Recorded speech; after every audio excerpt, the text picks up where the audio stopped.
အနေတရားတော့နော်ချိုးပွဲမရှိသေးဘူးနော်ကဲအစိမ့်နဲ့နော်အစိမ့်နဲ့တေးချိုးဝါ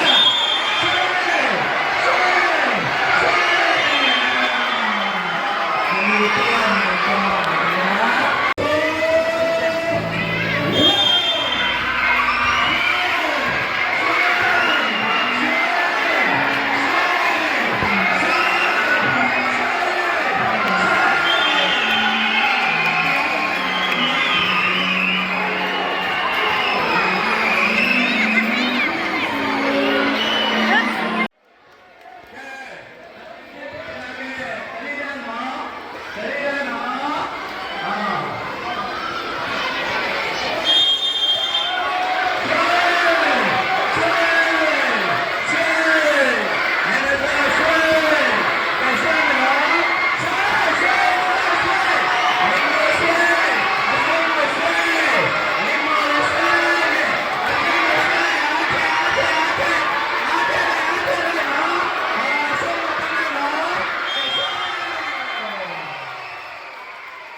အနေနဲ့အစိမ့်တော့အကုန်လုံးအားထည့်မှနိုင်တာ